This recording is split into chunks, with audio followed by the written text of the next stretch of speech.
Evan Kashanti reporting live from the real CP24.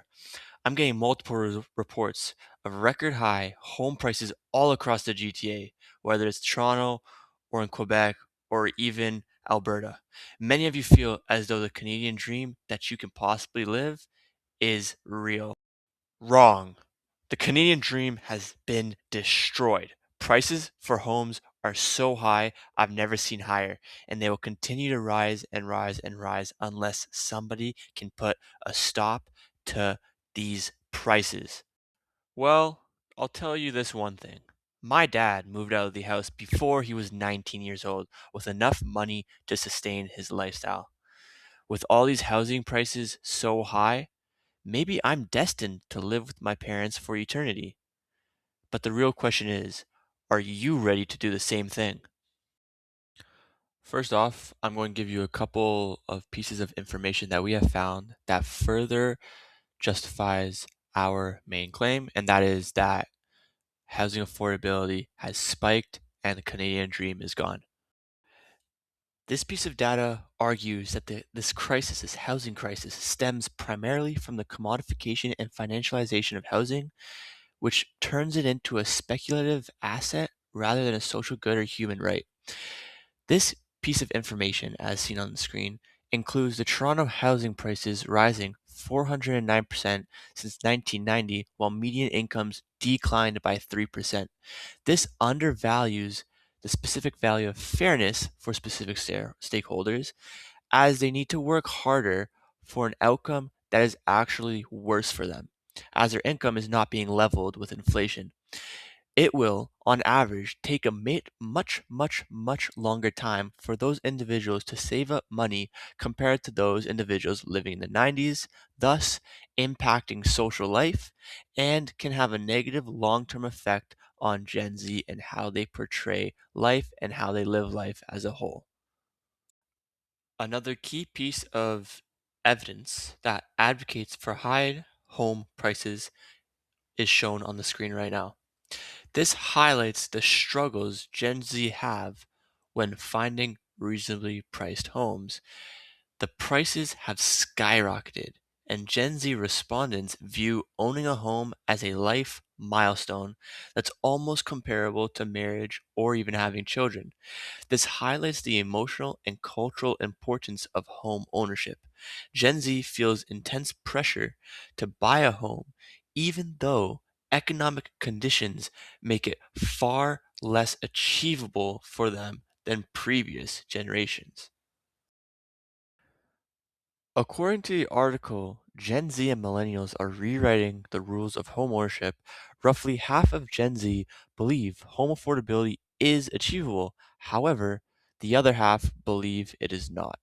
This demonstrates a gap between desire and confidence, as two large majorities have differing views. Non homeowners are becoming miserable, seeing their buddies build equity whilst they pay large bills but they see no return. Social media, however, is also a large occurring factor that shapes the possibility of one to achieve such a hard goal. Certain individuals are raised inside a wealthy family that provides for them with enough money to support their needs, while others are the complete opposite. This can lead to chronic illnesses such as depression and misery. Now let's dive into some underlying values and assumptions of different stakeholders that are inside the crisis of this housing affordability issue. Now, the housing affordability is shaped by multiple different stakeholders that each operate on their own set of values and assumptions. By understanding these perspectives, it can help explain why the issue is so difficult to resolve. Some of these stakeholders can include Gen Z, homeowners, real estate developers and investors, governments and policymakers. For the younger generation, such as Gen Z and the millennials, the core values that they believe in are fairness, opportunity, and financial stability. They generally assume that hard work, education, employment, and saving should therefore lead to independence and eventually home ownership.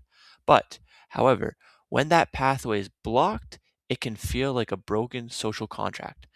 Many of them also value flexibility and quality of life, but since these are rising costs, they force them to prioritize survival over choice. Their assumption is that the system should be more accessible and that housing is a basic need.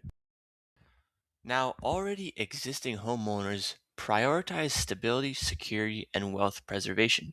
For many, their home is their largest financial asset, and they tend to assume that rising property values are both normal and desirable as it reflects personal financial success and economic growth.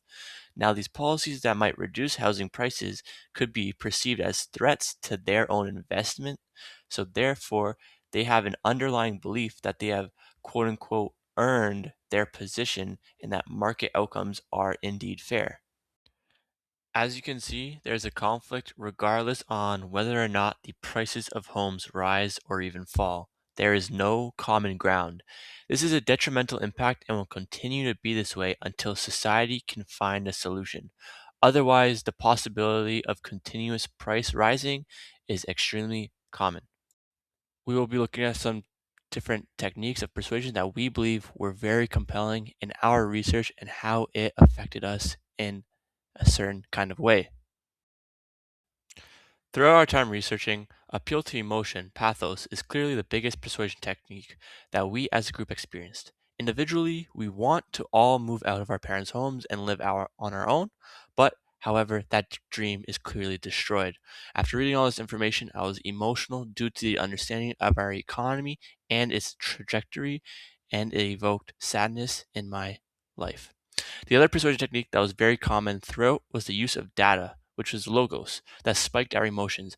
We didn't realize the data was this bad, and realizing that housing affordability is even worse than what we expected detrimentally took a toll on our mental health and even our hopes and dreams. Therefore, I would like to conclude this brief news session. Our views did not change through our research, and we all agree that we won't have a future where we live on our own for a very, very long time. And we will have to continue to rely on our parents to house us and protect us, even if that means entering our mid 30s. Stay safe, everyone.